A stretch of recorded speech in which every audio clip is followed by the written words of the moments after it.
नमस्कार।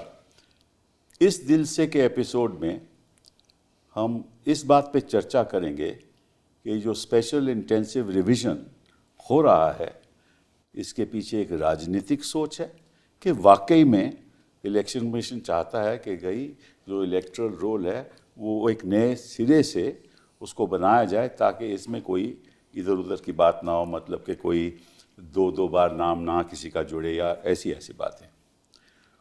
क्योंकि जो हो रहा है ज़मीन पे मुझे ऐसा लगता है कि जिस तरह से कोर्ट भी इस बात को नज़रअंदाज कर रहा है कि ज़मीन पे क्या हो रहा है, किस तरह से बीएलओ फॉर्म अपलोड कर रहे हैं, किस किस्म की जानकारी हो रही है।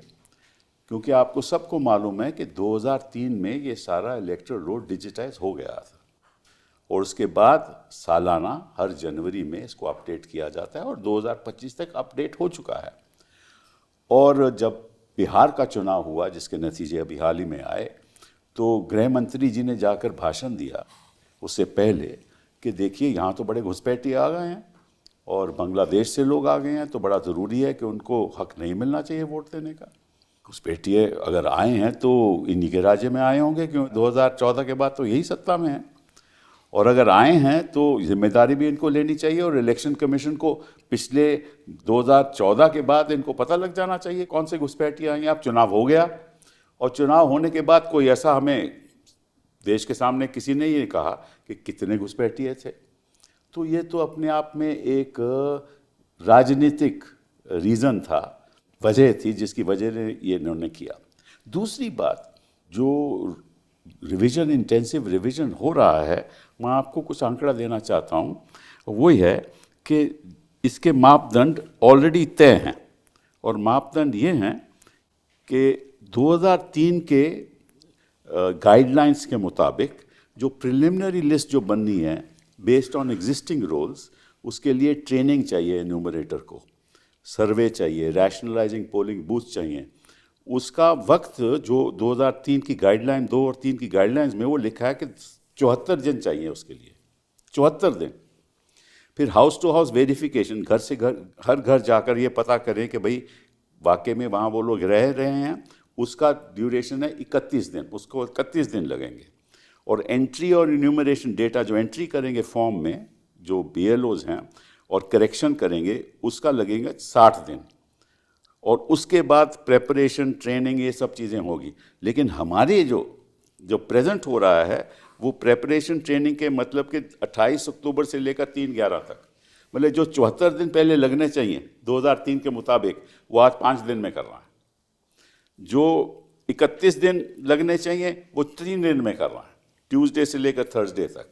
और जो 60 दिन लगने चाहिए वो 3 दिन में कर रहा है। मतलब कि 2003 की गाइडलाइंस को नज़रअंदाज करते हुए ये सारा सर्वे 2 महीने में कराना चाहते हैं। ये हो ही नहीं सकता।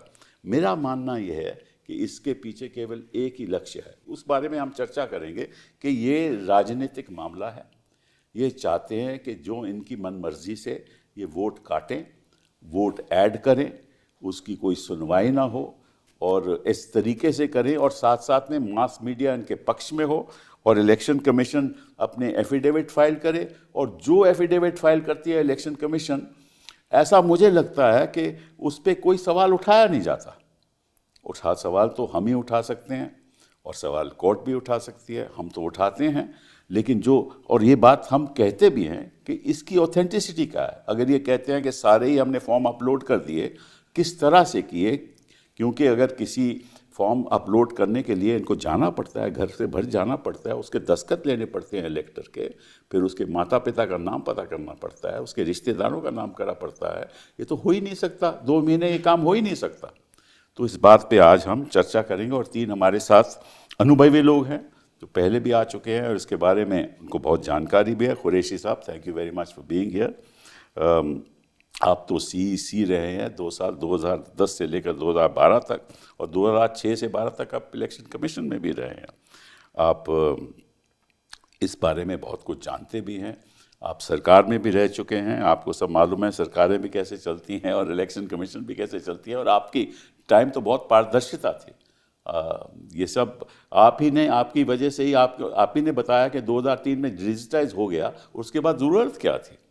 तो बहुत बहुत धन्यवाद आपका यहाँ आने का।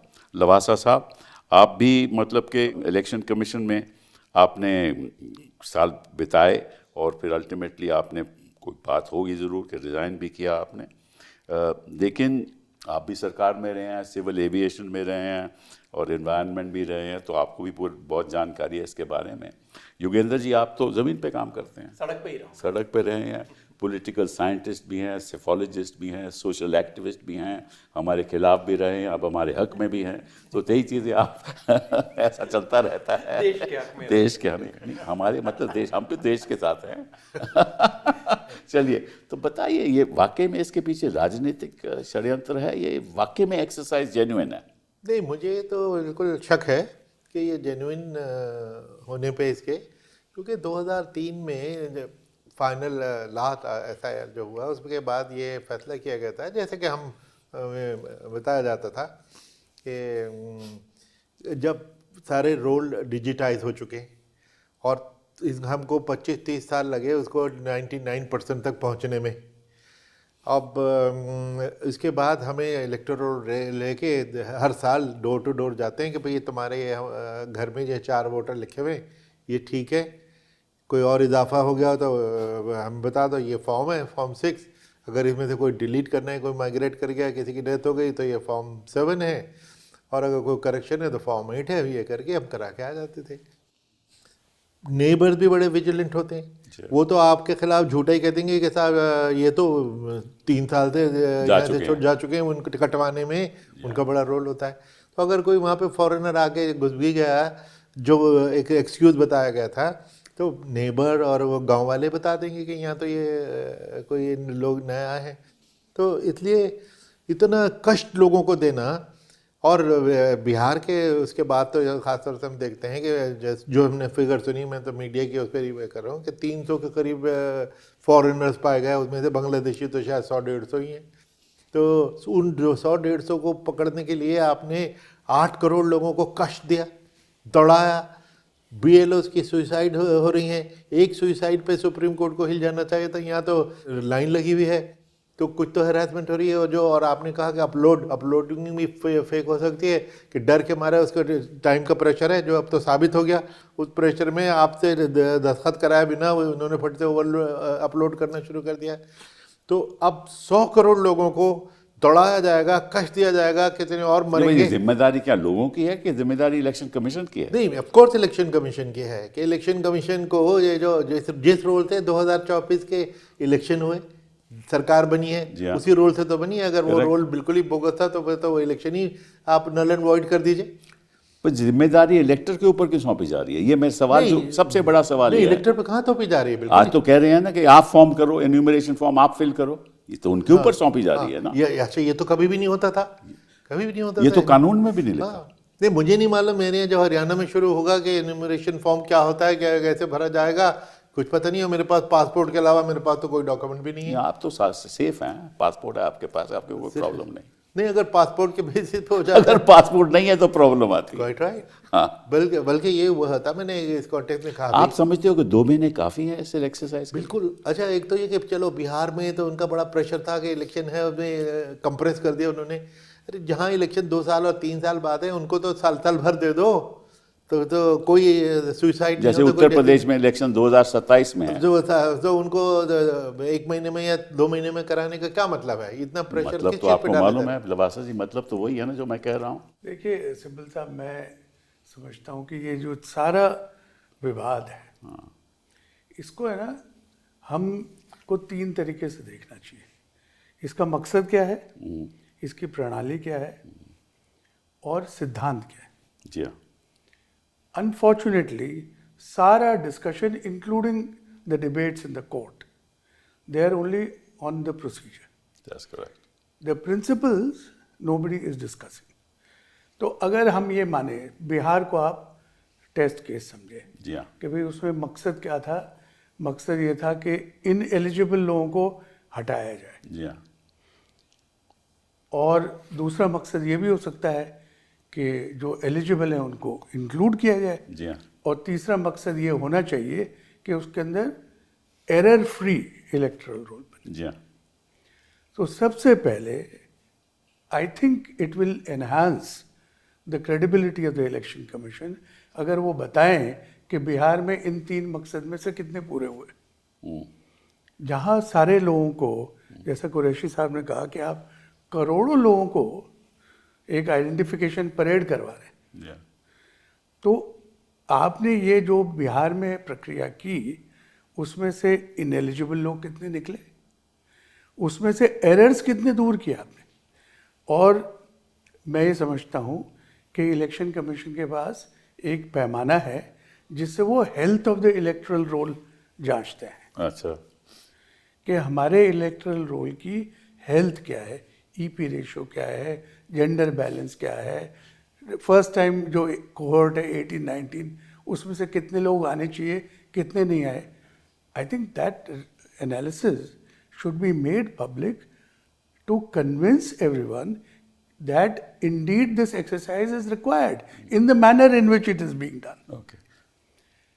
तो अब अगर आप ये देखें कि जो प्रोसीजर फॉलो किया जा रहा है तो इस प्रोसीजर की आवश्यकता है जी हाँ। उस रिजल्ट को अचीव करने के लिए, या कोई और तरीका है जिससे हम वही रिजल्ट अचीव कर सकते हैं। जी हाँ। इसके ऊपर डिबेट कम हो रही है। और क्यों आपने 70 साल से जो प्रणाली चल रही थी उसको क्यों ओवरटर्न किया?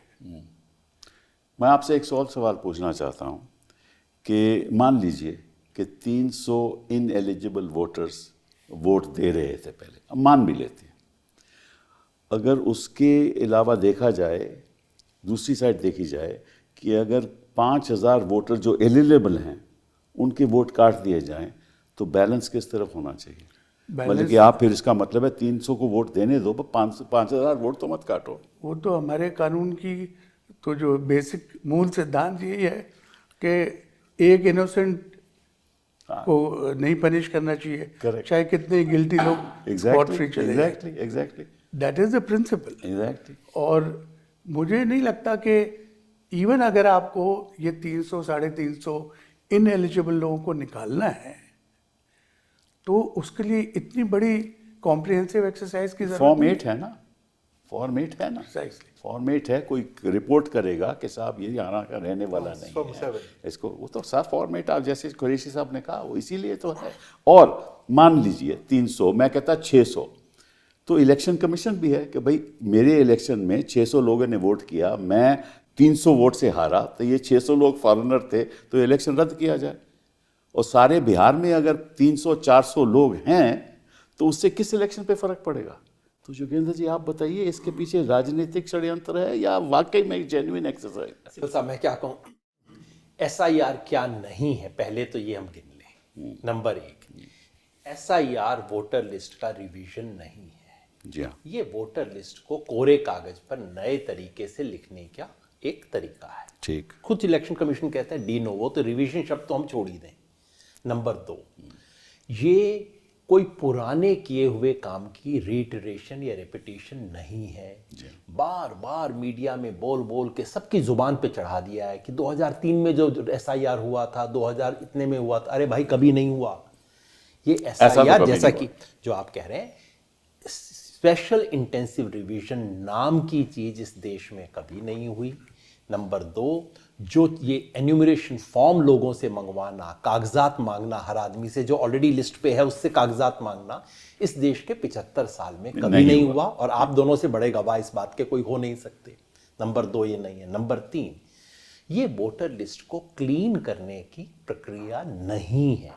क्लीन करना मतलब उसमें डुप्लीकेशन, उसमें गलत नाम, उसमें जंक एंट्रीज। ये मैं इस आधार पे कहता हूँ सिब्बल साहब कि बिहार में, आप तो कोर्ट में थे, हमने सुप्रीम कोर्ट में डेटा पेश किया कि बिहार की जो फाइनल वोटर लिस्ट थी 30 सितंबर को जो बनी थी, उसमें 5 लाख डुप्लीकेट नाम ऐसे थे जो उसी कॉन्स्टिट्यूएंसी में डुप्लीकेट थे। अगर पूरे बिहार में डुप्लीकेशन देखें तो 59 लाख नेम ऐसे थे। हमने सुप्रीम कोर्ट में आंकड़ा पेश किया, चुनाव आयोग ने अपने काउंटर एफिडेविट में उसको डिस्प्यूट नहीं किया। नंबर 2, हमने सुप्रीम कोर्ट में बताया कि 75,000 एंट्री ऐसी हैं जो ब्लैंक हैं, name blank, father name blank, हमने कोर्ट में पेश किया। इलेक्शन कमीशन ने किसी को डिस्प्यूट नहीं किया। अभी और आपको हैरान चीज बता दिया, बिहार की वोटर लिस्ट में सिब्बल साहब हमने नाम दिखाए कोर्ट के सामने, नाम कन्नड़ और तमिल में लिखे हुए थे। This is the voters list of Bihar. हमने दिखाया कि एक ही फोटोग्राफ, वो फोटोग्राफ हमें क्योंकि पूरे बिहार के मिले नहीं थे। देश है, आपको क्या इसमें आपत्ति हो सकती है? हाँ बाबा, मैंने कहा इतना कि खुशी से मरना जाते अगर एतबार होता है कि मतलब कन्नड़ और तमिल में लिख रहे हैं। अच्छा, मजे की बात सिब्बल साहब ये है, ये 30 सितंबर की वोटर लिस्ट में था। वोटर लिस्ट में रिवीजन 17 अक्टूबर तक हुआ। इनमें से एक भी एरर को रिमूव भी नहीं किया गया। जो एरर सुप्रीम कोर्ट के एग्जाम्पल दिखाए गए थे, हैंडफुल एग्जाम्पल जो हमने दिखाए थे, उनमें से एक भी एरर रिमूव नहीं किया गया। इसलिए मैं पूरी जिम्मेवारी से कहता हूं कि इसका वोटर लिस्ट करेक्शन से कोई ताल्लुक नहीं है। और हमारे सीईसी साहब आपके फॉलो में जो है, वो तो प्रेस कॉन्फ्रेंस में कह चुके हैं कि हमें डीडुप्लीकेशन सॉफ्टवेयर की जरूरत ही नहीं है। प्रेस कॉन्फ्रेंस में कहा है, तो इसलिए वो नहीं है। नंबर 4 जो आपने इशारा किया, इसका फॉरेनर्स को निकालने से कोई ताल्लुक नहीं है।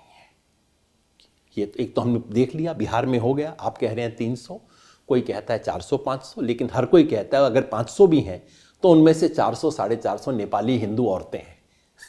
बिहार में फॉरेनर की प्रॉब्लम नेपाली हिंदू औरतों की प्रॉब्लम है। इसका किसी बांग्लादेशी रिफ्यूजी म्यांमारी से कोई संबंध ही नहीं है। तमिलनाडु में कौन सी प्रॉब्लम हो सकती है, केरला में कौन सी प्रॉब्लम हो सकती है? मतलब ये हो क्या, तो इससे नहीं। और इसका मैं फाइनल प्रूफ ये देता हूं सिब्बल साहब, इस देश में कोई आप किसी समझदार इंसान से पूछ लिए कि भाई इस देश में सिटीजनशिप की प्रॉब्लम किस स्टेट में है, बोलेंगे आसाम। कौन सा स्टेट है जहां फॉर्मल डिस्प्यूट हुआ इस पे, आसाम। कौन सा स्टेट है जिसमें इस पे भारत सरकार का एग्रीमेंट हुआ, आसाम। कौन सा स्टेट है जिसमें सुप्रीम कोर्ट के सुपरविजन में इसकी जांच हुई, आसाम। और आसाम में उन्होंने क्या किया है, आसाम में जो एसआईआर हो रहा है उसमें कह रहे हैं ना आपको ना एम्ब्यूलेशन फॉर्म भरने की जरूरत है, ना आपके कागज जांचे जाएंगे, कुछ जांच नहीं होगी। मतलब कि बीमारी बहुत बड़ी है, दवाई बहुत कड़वी है, सबको पीनी पड़ेगी।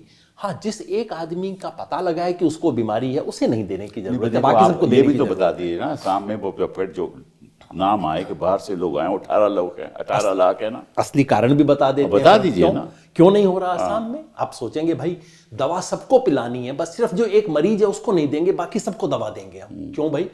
क्योंकि आसाम में टेस्ट हो चुका है, ब्लड टेस्ट हो चुका है, रिपोर्ट आ गई है। आसाम में टोटल 19 लाख विदेशी हैं। ये सरकार के अपने आंकड़े हैं। और मुख्यमंत्री ने प्रेस कॉन्फ्रेंस में बोला है कि उस 19 लाख में से 7 लाख मुसलमान हैं।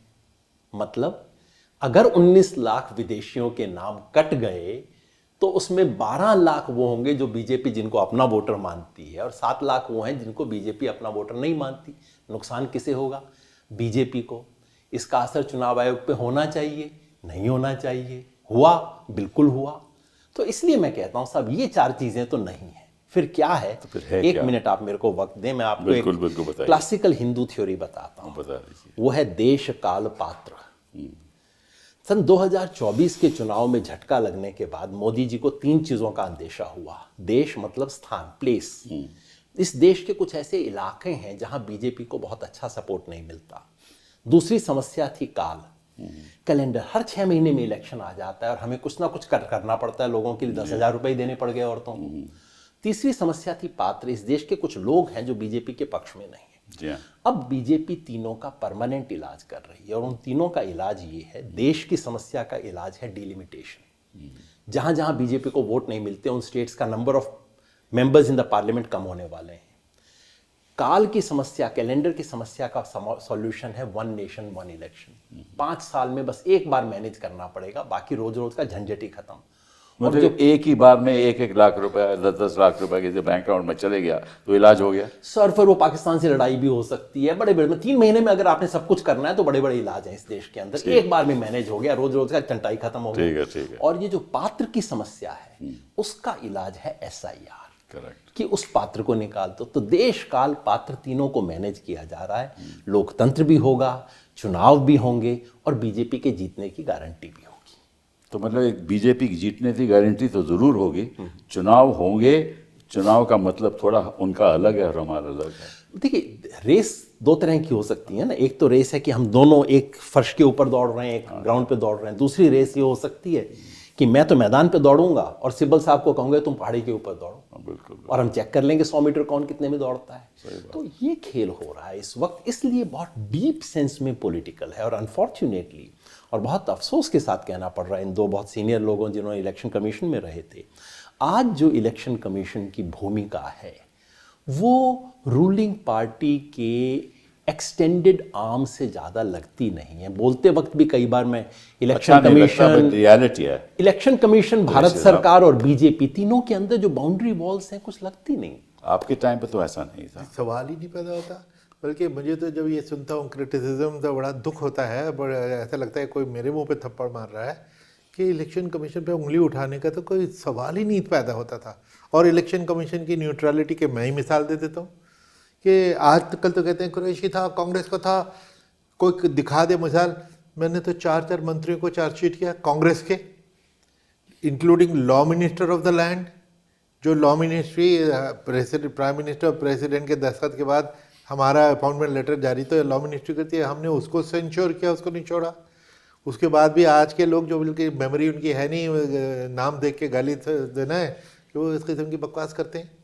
तो बहुत अफसोस और दुख की बात है कि इतनी बहादुरी से और इतनी बेशर्मी से ये हुआ चला जा रहा है और उनको कोई रोक नहीं रहा, कोई सुन नहीं रहा, कोई रोक नहीं रहा। वो उनको दौड़ा दिया इधर से उधर, वो परेशान हो रहे हैं, BLOs पे प्रेशर के वो सुसाइड कर रहे हैं, वो सब चलता रहेगा, कोई बात ही नहीं।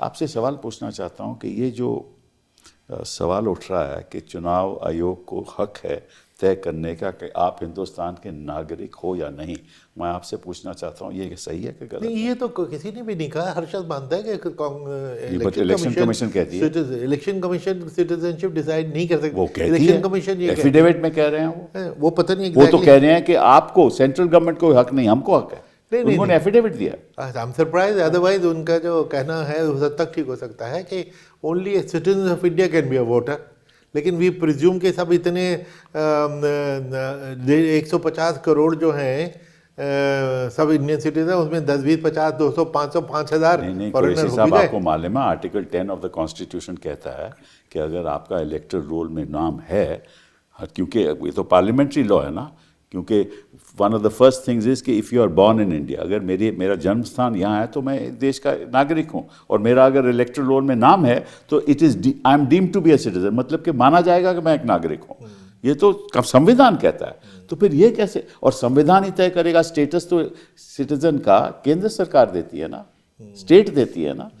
पासपोर्ट तो इलेक्शन कमीशन ने इशू करता है, तो वही ये कैसे कहते हैं? मुझे नहीं मालूम कैसे कहते हैं, शायद इनफैक्ट जो यादव जी ने एग्जाम्पल दिया असम का, वो अगर आप हिस्टोरिकली देखें कि इलेक्शन कमीशन ने क्या किया, ये जो आंकड़े इन्होंने दिए हैं 19 लाख और 12 लाख, ये आंकड़े तो 2018 में तय हो गए थे। बिल्कुल बिल्कुल बिल्कुल। बट इलेक्शन कमीशन ने ये हमेशा से अपनाया है कि भाई पहले सरकार जिसका उत्तरदायित्व है ये डिसाइड करने का कि आप नागरिक हो या नहीं हो, आप तय करो, उसके बाद हम इलेक्टोरल रोल में तरमीम करेंगे। तो उनके नाम तो नहीं काटे गए, बिल्कुल, आज तक नहीं काटे गए। जी हाँ। तो ये जो सवाल आपने उठाया कि सिटीजनशिप का डिटर्मिनेशन कौन करेगा, जाहिर है इलेक्शन कमीशन नहीं करेगा, आज तक नहीं किया। लेकिन ये ज़रूर है कि आर्टिकल 326 के हिसाब से सिटीजन्स कैन वोट, और आज तक किसी का ये क्लेम तो है नहीं कि इलेक्शन कमीशन ने बेहतर तरीके से किसी भी आदमी को वोटिंग राइट दे दिए। नहीं, बिल्कुल। They have adopted a procedure by which it is more और लेस इंश्योर्ड, और I would say completely insured कि भाई नॉन सिटीजन होगा तो कोई ऑब्जेक्शन कर देगा। नहीं, देखिए ऐसा है कि सिटीजनशिप एक्ट हमारा बना, उस सिटीजनशिप के एक्ट के अंतर्गत अगर कोई पैदा होता है 1950 से लेकर 1987 तक, हाँ, तो वो सिटीजन माना जाएगा आर्टिकल 10 के अंतर्गत। अगर 1987 से लेकर जुलाई 2003 तक पैदा होता है तो उसके माँ बाप एक सिटीजन होना चाहिए, दोनों माँ बाप में से एक सिटीजन होना चाहिए। तो वो सिटीजन रहेगा।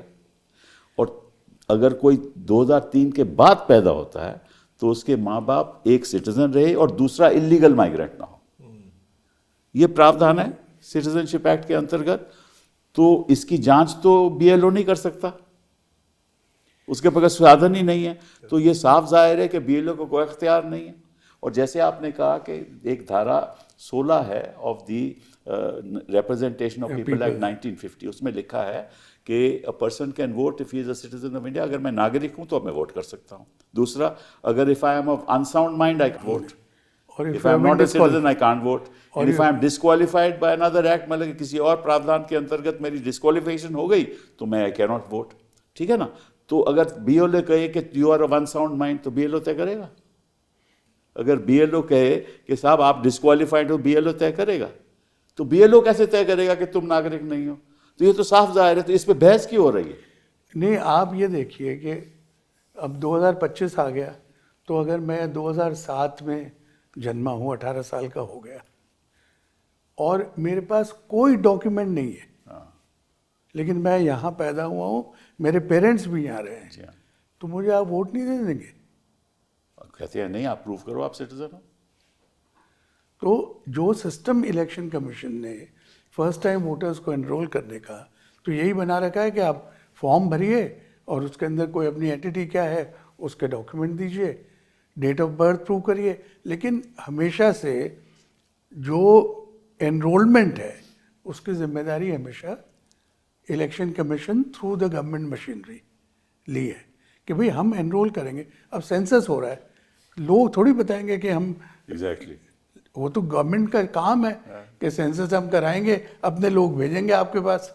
इसी संदर्भ में अगर धारा 19 देखी जाए रिप्रेजेंटेशन ऑफ पीपल इन 1950, वो कहता है कि अगर इस जगह आप रह रहे हो, if you are resident of this place, ठीक है ना, और आप वहाँ रह रहे हो, तो and if you are born in India you will be a citizen, you will be entitled to vote. That's all that is required under 19। तो ये जो बहस हो रही है कोर्ट में, मुझे तो समझ नहीं आता कि किस आधार पे हो रही है। बहुत चीज़ें समझ नहीं आती सिब्बल साहब। आप क्योंकि आप सिर्फ कंपेयर नहीं कर रहे हो प्रोग्राम को, आप इस देश के एक लीडिंग ज्यूरिस्ट हो। मैं आपसे एक सवाल पूछना चाहता हूँ। मैं तो लिटिगेंट हूँ, कोर्ट में हूँ, देखता हूँ जाके, अब बड़े बड़े लोग बोल रहे होते हैं, मैं देखता हूँ। कोर्ट मेरे पक्ष में फैसला दे, कोई जरूरी नहीं, कोर्ट की अपनी मान्यता है, मेरे पक्ष में दे, मेरे खिलाफ दे, लेकिन जजमेंट तो दे। बिहार के देखिए सारी पिटीशन कहाँ शुरू हुई, जुलाई के महीने में कोर्ट इलेक्शन कमीशन ये अफलातूनी आदेश लेके आया कि साहब ये कीजिए, अगले दिन से एसआईआर होगा। जून 24 को आदेश आया, हम जुलाई 3-4 को सुप्रीम कोर्ट में पहुंच गए। जुलाई 10 को सुप्रीम कोर्ट की वेकेशन बेंच ने हियरिंग शुरू कर दी, आप सब जगह थे, और हम कह रहे थे कि बिहार के चुनाव से पहले ये होने वाला है, ये इलीगल है, अनकॉन्स्टिट्यूशनल है, इसे रोकिए। सुप्रीम कोर्ट को पूरा हक था कहने का कि ये इलीगल नहीं है, अनकॉन्स्टिट्यूशनल नहीं है, जो उनकी रीडिंग है जो भी हो, मगर इतना तो हक हमारा बनता है कि बिहार इलेक्शन से पहले बता तो दीजिए, एग्जाम शुरू होने से पहले बता तो दीजिए कि सिलेबस क्या होगा। ये हियरिंग पे हियरिंग होती गई और बिहार इलेक्शन आया और निकल गया, और उसके बाद बाकी 12 स्टेट का एसआईआर शुरू हो गया है। वही का वही फ्रॉड हो रहा है इन स्टेट्स में लोकल लेवल पे जो बिहार में हुआ था। कोई शक नहीं इसमें। हियरिंग होती जा रही है, तारीख पे तारीख लगती जा रही है, जजेस बड़े प्यार से बात कर रहे हैं, लेकिन इसमें न्याय कहाँ गया साहब? देखिए, मैं देखो इस सवाल, कुछ ऐसे सवाल हैं जो वकील जवाब भी नहीं दे सकता, क्योंकि ये तो कोर्ट तय करता है कब हियरिंग हो, कैसी हियरिंग हो, कब जजमेंट हो। को हम सबसे बेहतर जानते वो तो नहीं, मैं जानता तो हूँ, लेकिन ये देखिए मैं ये एक ही ऐसा केस थोड़ी ना है। कई ऐसे मुद्दे इस देश के सामने हैं जो आज तक तय नहीं किए गए। डिस्क्वालिफिकेशन का मुद्दा जो महाराष्ट्र सरकार बनी हुई है, किस आधार पे बनी थी? उन्होंने तो कोई मर्जर किया नहीं था, फिर आज भी सरकार चल रही है, हमारे हिसाब से इलीगल है, वो आज तक सुनवाई नहीं हुई। जो इलेक्टरल बॉन्ड का मामला है, हमें मालूम है कि कौन कितना पैसा दिया, तो उन्होंने कहा आज तक उसकी सुनवाई नहीं हुई, 9 जजेस के सामने पेश, तो वो उसके बारे में हम नहीं कर। इनफैक्ट मैं आपको सच बात बताऊं, मैं ये चर्चा करना ही नहीं चाहता था, नहीं करना चाहता था, क्योंकि केस चालू है। लेकिन मैं चर्चा क्यों कर रहा हूँ, क्योंकि मैं इतना दुखी हूँ कि साफ जाहिर, आम आदमी को भी साफ जाहिर है कि जमीन पे हो क्या रहा है। मैं आपको बताता हूँ तो सिकंदर साहब, इसलिए मैंने सोचा ये लाजमी है, अगर कोई नहीं बताता देश की जनता को कि हो क्या रहा है, हमारा एक कर्तव्य बनता है कि हम बताएं। इसलिए मैं कर रहा हूँ ये प्रोग्राम। कुरैशी साहब ने कहा चलिए बिहार के अंदर ये था, जो भी था, अच्छी नीयत थी, बुरी नीयत थी, आपने अफरा तफरी में किया और वहाँ पे बहुत कुछ गड़बड़ हो गई। अब यहाँ पे तो आपके पास टाइम था, यहाँ हो क्या रहा है? जैसा आपने बताया, एक बार फिर बिहार में जबरदस्त चली, आपकी मजबूरी में अफरा तफरी हो गई, केओस हो गया। जी हाँ। यहाँ आप डिजाइन करके केओस ला रहे हो। आप कह रहे हो कि जिस तैयारी के लिए 74 दिन लगने चाहिए थे, हाँ, exactly। वो तैयारी मैं 6 दिन में करने का वक्त दूंगा। दोबारा वही वही हुआ। गाइडलाइंस 2003 की कह रहे हैं, 74 दिन लगने चाहिए। अच्छा, फिर दोबारा जो बिहार में हुआ था साहब कि आज एसआईआर शुरू हो गया है, मैं बीएलओ हूं, मुझे जाके फॉर्म लोगों को देने, लेकिन फॉर्म तो आया ही नहीं। फॉर्म छप के आएगा और फॉर्म यूनिक फॉर्म है, इंडिविजुअल फॉर्म है, छप के नहीं आया। 10 दिन से मैं बैठा हूं, मेरे पास फॉर्म नहीं आया। एग्जैक्टली यही चीज उत्तर प्रदेश में हुई है। ये सब चीज के बाद यही खेल बिहार में हुआ था। बेचारे के पास फॉर्म ही नहीं है, किसको जाके देगा? बाद में फॉर्म आया, सिंगल फॉर्म आया, अब उसको कहा जा रहा है 2 देने, 1 कॉपी लेनी। बेचारा कहां से कॉपी लेके देगा आपको? और एक बीएलओ से क्या उम्मीद की जा रही है बेचारे से? आप समझिए, वो बेचारा स्कूल टीचर है, जैसा वैसा फोन वोन चलाता होगा। मैं भी अपने फोन चलाते टाइम बच्चे से पूछता हूं कई स्मार्ट चीजों को, मुझे भी नहीं पता लगता। उस बंदे से कहा जा रहा है कि तुम ये जो 1000-1200 लोग हैं, इनको जाके यूनिक फॉर्म है, दो रसीद वापस लो, उन लोगों के घर 3 बार जाके चेक करो कि भाई तैयार हो गए हो, तुम फॉर्म अपना दे दोगे। फिर उनको मदद करो कि वो 2003 के फॉर्म में अपने पिता का, माँ का, चाचा का, दादा का नाम ढूंढें, जिसकी कॉपी आपको मुश्किल से मिल नहीं रही है। आप उसको मदद करो। और उनको भी मदद करो, वो औरतें जिनकी शादी होके गांव में आ गई हैं, जिनका मायके 100 किलोमीटर दूर है, किसी का मायके दूसरे स्टेट में है, महाराष्ट्र गुजरात के बॉर्डर पे हो रहा है। गुजरात में उनको कहा जा रहा है लड़की महाराष्ट्र से आई है, महाराष्ट्र में एसआईआर हो नहीं रहा, महाराष्ट्र में 2003 की लिस्ट अवेलेबल नहीं है, उनसे कहा जा रहा है। तो वो बेचारा बीएलओ गुजरात के गांव में बैठ के महाराष्ट्र की, जो 10 किलोमीटर दूर का गांव है, उस गांव की औरत का, उसका उसके माँ बाप का वो ढूंढेगा। अच्छा, फिर यही नहीं साहब, उसके बाद उनके फॉर्म रिसीव करेगा और उसको अपलोड करेगा। जितने भी लोग जो प्रोग्राम देख रहे हैं, मैं कहता हूं, आप एक दिन में 50 कागजों को पीडीएफ अपलोड करो अपने फोन के जरिए, और शाम तक आपकी जो हालत होगी, जो आप बीवी से झगड़ा करोगे, आप देख लेना। और उस बेचारी बीएलओ को कहा जा रहा है कि सर 200 उनको ऑर्डर दिया जा रहा है कि तुम 1 हफ्ते के अंदर 1000 फॉर्म अपलोड करो, 200 फॉर्म अपलोड करो। अब बेचारा किस तरह के फोन को लेके पीडीएफ, उसकी फोटो बना के पीडीएफ को उसमें लोड कर रहा है। इंटरनेट कनेक्टिविटी की हालत क्या है? दिमाग खराब हो गया है लोगों का, ये क्या कर रहा है? एक बिहारी का मैं हवाला देता हूँ आपको, एक आर्मी का आदमी जो पटना आया कि मैं अपने फॉर्म फिल करना चाहता हूँ, ये वीडियो पे है, ये मैं अपनी बातें नहीं ऐसे नहीं कह रहा। वो आया पटना में, और जब वो बीएलओ के पास गया, पहले तो 2 दिन बीएलओ मिला नहीं, जब गया तो उसने बोला साहब आपका फॉर्म तो अपलोड हो चुका है। उसने बोला कैसे हो चुका है? मेरे दस्तखत नहीं होने, मैंने कर दिए थे। वो खुद बोल रहा है कि मैंने कर दिए थे। उसने बोला आपने कैसे कर दिए थे? वो मेरी माँ के दस्तखत, वो भी मैंने कर दिए थे, तो मैंने अपलोड कर दिया। तो आपने क्यों ऐसा किया? ऐसे मेरे से गलती हो गई। गलती होगी मतलब क्या? आप अपने बयान दीजिए। उसने एफिडेविट दिया है, वो ये सारी चीज़ वीडियो पे है। दूसरा वीडियो पे है, हरियाणा से 4 ट्रेनें चली 3 नवंबर को, हाँ चली, 2 सुबह 2 दोपहर को, और उसमें 6-6 हज़ार लोग थे। और सब कह रहे थे कि हमें सैनी ने भेजा है, बीजेपी ने पैसा दिया है। ये सब वीडियो पे है, पैसा दिया है तो हम बिहार जा रहे हैं वोट करने के लिए। कोई करनाल से चल रही थी, कोई सोनीपत से चल रही थी, ये वीडियो पे है ना। और फिर हमने सवाल उठाया, हमने वीडियो दिखाया, हमने प्रेस कॉन्फ्रेंस दी, ना चुनाव आयोग ने कुछ कहा, ना किसी ने सवाल किया, ना रेलवे मिनिस्ट्री ने कुछ कहा। हो क्या रहा है कुरैशी साहब? तो ये जो आपने जिक्र किया ना, मैं लंदन में था, मेरे पास एडीआर के सेक्रेटरी जनरल का फ़ोन आया कि यहाँ के एक एमपी जो थे, सिन्हा, क्या नाम है, प्रोफेसर सिन्हा, कि ये वो बिहार वोट देने गए हैं, तो इज़ इट लीगल? तो मैंने कहा ज़रूर उन्होंने ये किया होगा कि अपना नाम यहाँ से कटवा के वहाँ पे कर दिया होगा, क्योंकि प्रोमिनेंट आदमी है। 5 मिनट बाद उनका फ़ोन आया कि आप बिल्कुल ठीक कर रहे थे, उन्होंने यहाँ से कटवा दिया। तो अब नॉर्मली वहाँ जाके लिखवा दिया, ये लीगल नहीं है। You have to be normally resident, and normal resident की डेफिनेशन है 6 महीने। तो यहाँ 3 दिन के लिए गए, जिसको हमने कहा कि पोल डे टूरिज्म नीचे लगा। तो जो आपने बताया कि ट्रेनें गई हरियाणा से और दिल्ली से, इधर से उधर से, हो सकता है ये बिहारी हो और वहाँ जाके उनको रजिस्टर नहीं, दो पॉसिबिलिटीज हैं कि एक तो बिहारी हो, उनको जाके अपना वहाँ पे रजिस्टर करा दिया और के वापस आ जाओगे, यहाँ पे करा देंगे। दूसरे ये कि फेक वोटर्स हैं कि किसी के नाम से। देखो, जो बिहारी की बात मैं आपको बताता हूँ, इन्होंने कहा कि भैया बड़ा रश होता था छठ की वजह से, इसलिए छठ की वजह से हमने अनशेड्यूल्ड ट्रेन चलाई। तो छठ तो 28 अक्टूबर को खत्म हो चुकी थी, ये तो 3 नवंबर को ट्रेन चली, ये तो बिहारी हो ही नहीं सकते थे। कि अगर छठ के लिए बिहार में आए हैं वो, तो वापस थोड़ी जाएंगे फिर आने के लिए वोट करने के लिए। तो ये तो साफ जाहिर है। अब इसकी कोई जांच नहीं करेगा। नहीं, एक तो वो जो आप बात कर रहे हैं ना, वो तो फेक वोटर के बहुत पुरानी प्रॉब्लम है। यहाँ जो मैं स्पेशल प्रॉब्लम बताना चाह रहा हूँ कि इलेक्टोरल रोल नोटिफाई करने के बाद 3 लाख और ऐड हुए। वो 3 lakh possibly professor Sinha type के हो सकते हैं कि यहाँ कटवा के डलवा लिया, क्योंकि वापस आके रिवर्स करा लेंगे। हो सकता है वो भी। तो ये बिकॉज नहीं, इसीलिए मैं सिब्बल साहब बार बार कह रहा हूँ कि कोर्ट क्यों नहीं इलेक्शन कमीशन को कहती है कि आप हमको पूरा एनालिसिस बताओ बिहार के इलेक्टोरल रोल का, आपने क्या हासिल किया उसके अंदर। सर, इनमें से कुछ सवालों का मैं जवाब दे देता हूँ। आपने जो तीनों चीज़ें पूछी थी, वो तीनों हमने कोर्ट के सामने पेश की, इलेक्शन कमीशन की अपनी चीज़ों से।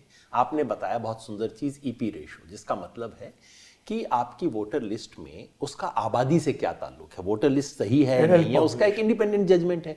पॉपुलेशन का एस्टिमेट है, आपकी 18 साल से ज़्यादा लोगों की आबादी कितनी है और वो कितना है। बिहार का आंकड़ा ये है, बिहार में 8 करोड़ 22 लाख एडल्ट लोग हैं भारत सरकार के पॉपुलेशन एस्टिमेट के हिसाब से। जब SIR शुरू हुआ तो 7 करोड़ 90 लाख लोग थे, 89 थे, 90 लाख मान लीजिए।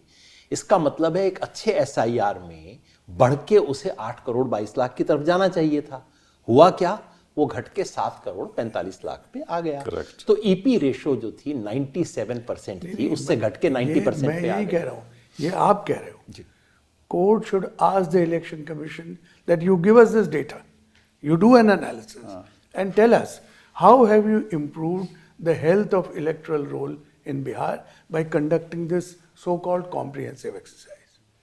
और दूसरी बात, मैं ये मतलब जो अब SIR हो रहा है, और मुझे समझ में नहीं आता कि अगर आपके पास टूल्स अवेलेबल हैं क्लीन अप करने के लिए, उसका इस्तेमाल आप क्यों नहीं कर रहे? डुप्लीकेट वोटर का जो सॉफ्टवेयर है, और बिल्कुल पॉसिबल है कि टेबल टॉप एक्सरसाइज आप करो, ऑडिट करो अपने इलेक्टोरल रोल का, जितनी गलतियां हैं वो आइडेंटिफाई करिए और बताइए लोगों को कि as a result of this exercise this is what we have found and now we will start the process of cleaning up. आप 2 महीने में हो सकता है ये? मैं आपसे पूछना चाहता हूँ, ये जो आप कह रहे हैं table top exercise, it is not an exercise which involves the people.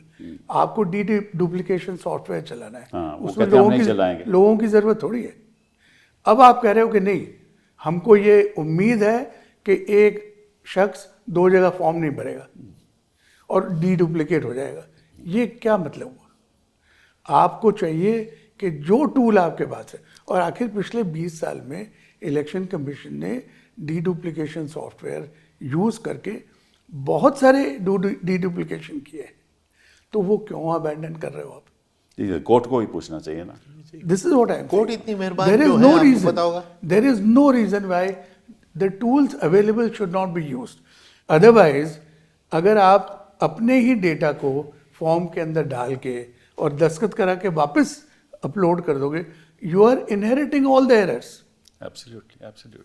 मैं आपको थोड़ा आंकड़ा देना चाहता हूँ कि इन्होंने ADR के ही आंकड़े हैं, मेरे अपने नहीं हैं, कि उनके एनालिसिस में रिवील हो। इनिशियली इन्होंने कहा था deletion 22 lakh included 22 lakh deceased और 7 लाख डुप्लीकेट और 35 लाख अनट्रेसेबल माइग्रेटेड, ये इनका डेटा था। अब जब बूथ लेवल पे इसका वेरिफिकेशन हुआ तो पता चला कि दलित और मुस्लिम वार्ड्स में leading to silent invisible rigging, gender disparity is alarming, women voters dropped 6.1%, that is 22.7 lakh versus 3.8 for men. Women dropped. Then with highest impact in Gopalganj, 15.1% women dropped, deletions 1.5 lakhs, Madhubani 1.3 lakhs.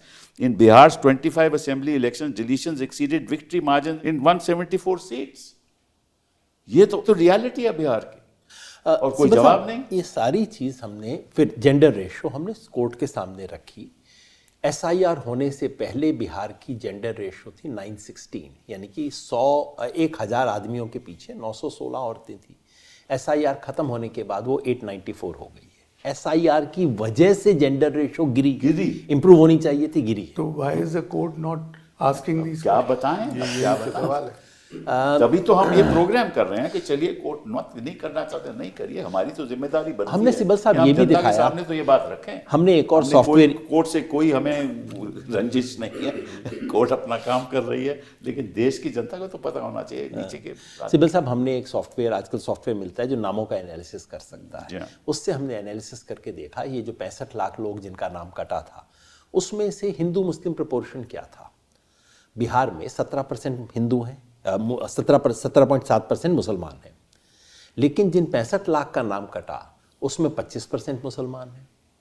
हमने बात court में पेश की, चुनाव आयोग ने कहा ये कम्युनल लोग हैं, हिंदू मुस्लिम देख रहे हैं।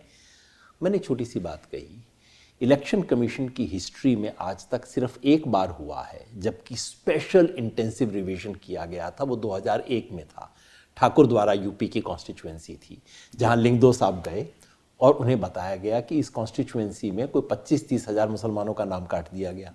तो लिंगदो साहब ने तब उनको भेजा था, वो कौन थे, राव साहब, राव को भेजा, उन्होंने इन्वेस्टिगेट किया, बताया बात सही है।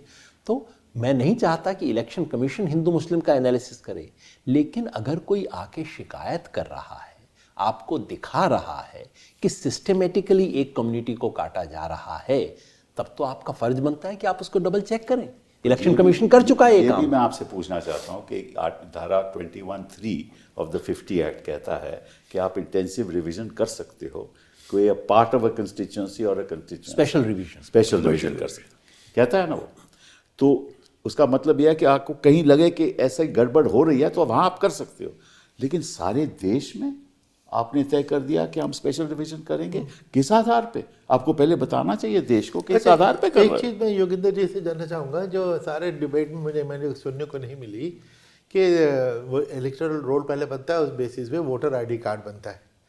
इन्होंने वोटर आईडी कार्ड को रिजेक्ट कर दिया कि हम इसको रिकग्नाइज नहीं करेंगे। नए वोटर रोल की बेसिस पे इन्होंने आईडी कार्ड इशू किए कि नहीं किए? हमको 30 साल लगे थे, इन्होंने 30 दिन में कर दिए जादू की छड़ी से यूज़ करके कि नहीं, ये जानना चाहता हूँ। कुछ नहीं हुआ। कौन सा वोटर आईडी का कौन सा यूज किया गया? पुराने कार्ड चल रहे हैं, पुराने कार्ड तो इन्होंने डी रिकग्नाइज कर दिए थे। इन्होंने क्या कहा मैं बताता हूँ, क्योंकि ये सवाल हमने उठाया।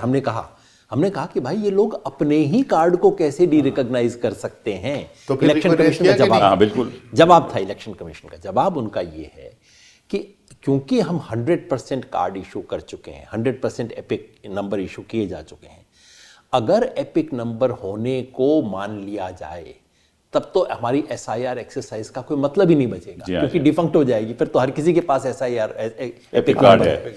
इसलिए ऑन दैट ग्राउंड फिर तो केस ही सेटल हो जाएगा। द मोमेंट यू से कि एपिक कार्ड अलाउ होना चाहिए, इसका मतलब है जो भी वोटर लिस्ट पे था सबको क्यों अलाउ, फिर उसके बाद तो एसआईआर खत्म हो जाएगा। ये प्ली इलेक्शन कमीशन ने लिया। वो बात मैं समझ गया, लेकिन फाइनली इन्होंने कौन सा एपिक कार्ड यूज किया? पुराना, बिल्कुल पुराना तो किया जिसको है। डिजिटल कार्ड कर चुके थे वो इसको एक्सेप्ट कर लिया दोबारा। तो बेसिक ये था, अगर आपके पास एपिक कार्ड है, उस बेसिस पे आप क्लेम नहीं कर सकते कि मुझे जाना है, लेकिन आपको अगर नई लिस्ट में दे दिया तो आपका पुराना एपिक कार्ड वो यूज करेंगे। पुराने को इन्होंने रीवैलिडेट किया क्या? मेरे पास मेरी जेब में है वो कार्ड, तो उसको रीवैलिडेट किया क्या? नए रोल में आप हैं, कुछ भी नहीं, तो फिर ये कुछ फिजिकल एक्सरसाइज नहीं हुई है। एग्जैक्टली क्या हुआ? केवल वो जाके देखेगा, आप अपना कार्ड दिखाएंगे, वो नंबर मैच करेगा, कहेगा ये नंबर अभी है नहीं, आप जाओ, ये नंबर वो नहीं, बस और कुछ नहीं। ये सिब्बल साहब, यादव जी तो किसानों के साथ काम करते हैं, तो किसान भी अपने खेत से खरपतवार निकालता है। जी हाँ, इनएलिजिबल। जी हाँ, जी हाँ, he doesn't destroy the crop to remove the weed. Correct. तो क्यों हम ऐसी प्रक्रिया अपना रहे हैं जिसके अंदर सब लोगों को, और by the way I heard कि ये लीगल इशू रेज हुआ है कि अगर आपने स्पेशल इंटेंसिव रिवीजन करते वक्त ये कहा कि पुरानी वोटर लिस्ट ख़त्म, तो एक थोड़े दिन के लिए सबके वोटिंग का अधिकार आपने ख़त्म कर दिया, क्योंकि जब तक नई नहीं बनेगी तब तक कैसे अधिकार मिलेगा? तो does election commission have that authority? आजकल तो election commission can do what it likes, but वो तो अलग बात है। आखिरी बात वो ये है कि ये जो सुइसाइड हो रहे हैं, उत्तर प्रदेश में एक सुइसाइड, उसने कहा कि साहब मुझे बताया गया, प्रेशर डाला गया कि साहब ये ओबीसी के वोट काटो। राजस्थान में सुइसाइड हुआ, अब बाकी जगह तमिलनाडु में सुइसाइड हुए। तो ये अगर सुइसाइड तो मंजूर है, मतलब कि सुइसाइड हो जाए तो कोई बात नहीं, बीएलओ सुइसाइड हो जाए, एक फॉरेनर वोट कर ले तो वो तो एक राष्ट्रीय मुद्दा बन जाएगा। तो ये क्या सही है? नहीं, यही तो आज के डिस्कशन का मुद्दा है कि वो टोटली डिस्प्रोपोर्शनेट। ये जैसे एक मच्छर को मारने के लिए एक तो आपने यूं मार दिया, या आपने स्प्रे कर दिया, या Completely disproportionate, completely या disproportionate। पूरे बिल्डिंग गिरा दीजिए कि उसमें मच्छर शायद मर जाए। तो ये एनालॉजी में कि पूरा स्ट्रक्चर को गिरा दिया कि इसमें 2-4-10 फॉरेनर हैं, वो निकल के आ जाएंगे, कहाँ से आ जाएंगे? और सुइसाइड या डेथ, क्योंकि जिन लोगों की डेथ हुई है, सुइसाइड नहीं है, उनके केसेस में भी अंदेशा यह है कि it was because of exertion और over exertion. Natural, that's true. तो अगर 60 लोग इस एक्सरसाइज में मर गए हैं, बहुत चिंता का विषय है। क्योंकि अगर आप ये कहो कि ये तो पीस टाइम कैजुअलिटी है, तो पीस टाइम एक्सरसाइज रिवीजन को वॉर किसने बनाया? इलेक्शन कमीशन ने बनाया जी हाँ। कि you are waging a war against phantom ineligible people. बिल्कुल। और मैंने वही कहा सर, देखिए किसी भी बड़ी एक्सरसाइज में कुछ एक्सीडेंट हो सकते हैं, कुछ ट्रेजेडी होती हैं, लेकिन ये तो डिज़ाइन डिफेक्ट की वजह से हो रही है। आपने डिज़ाइन ऐसा किया है जिसकी कोई ज़रूरत नहीं। जो डिज़ाइन आपने जान के किया है जी, एक मंशा के साथ किया है, सरकार के साथ मिल के किया है, ताकि हमें रिजल्ट जैसे हम चाहें मिले। और ये मेरा अपना व्यक्तिगत मानना है, मेरे से कोई माने ना माने वो अलग बात। इसलिए there is blood on their hands। 2003 का आपने जिक्र किया कि कैसे कैसे हुआ था, ये नोटिफिकेशन इलेक्शन कमीशन की वेबसाइट पे है। गाइडलाइंस हैं? नहीं सर, गाइडलाइंस नहीं, वो बड़ी गहरी बात इशारा कर रहे हैं। ये इलेक्शन कमीशन ने कहा भाई 2003 में जो हो रहा है हम उसको दोहरा रहे हैं। हमने कहा तो अच्छा, गलत है ना वो। हाँ, हमने कहा आप 2003 की गाइडलाइन दिखा दो। इलेक्शन कमीशन का मिल नहीं रही है। फिर कोई अखबार वाला गया, उन्होंने कहा वो फाइल गुम हो गई है। फाइनली सिब्बल साहब ये हम लोगों ने कहीं से ढूंढ, मैं बताऊंगा नहीं कहां से, कहीं से ढूंढ के निकाली है, हमने पब्लिक में डाली है वो चीज। इलेक्शन कमीशन ने आज तक नहीं डाली है वो चीज। क्यों नहीं है इलेक्शन कमीशन की वेबसाइट? क्यों छुपा रहे हैं? छुपा रहे हैं वो, क्योंकि आपको मालूम है कि जो कर रहे हैं वो उसके बिल्कुल खिलाफ है। क्योंकि कोई इन्यूमरेशन फॉर्म की जरूरत ही नहीं है अंडर दिस गाइडलाइन। वो तो हाउस टू हाउस सर्वे करना पड़ेगा ना। और 2003 की गाइडलाइन में लिखा हुआ है कि किसी एन्यूमरेटर को जाके सिटीजनशिप की जांच नहीं करनी है, लिखा हुआ है, गाइडलाइन है ये। अच्छा, बिल्कुल उल्टा है जो ये कर रहे कहता हैं। हूँ कि अगर किसी लीडर ने शिकायत की तो उसे कहते हैं आप एफिडेविट दीजिए। करेक्ट। अगर जवाब में ये कहे कि साहब आपने इलेक्टोरल रोल बड़ा क्लीन करके छापा है, एक एफिडेविट दीजिए कि इसमें एक भी एरर नहीं है, अगर होगी तो मैं क्रिमिनली लायबल होऊंगा। करेंगे? ये अच्छा विचार, ये अच्छा विचार। कौन मानेगा इसको? नहीं, जी। मतलब सर जिस सोच के साथ हो रहा है उस सोच में ना तो सवाल उठेगा ना कोई मानेगा। चलिए, अच्छा है। मैंने इसलिए ये प्रोग्राम किया ख़ास तौर पे आप लोगों को बुलाने के लिए, और आप क्योंकि आप ज़मीन से जुड़े हुए हैं, कि अब ज़रूरत आ गई है कि जनता को बताने के लिए कि क्या धांधलीबाजी इस देश में हो रही है। क्योंकि ये लोकतंत्र की लड़ाई है। लोकतंत्र कायम तभी होगा अब ये बात जनता तक पहुंचेगी। बहुत बहुत धन्यवाद।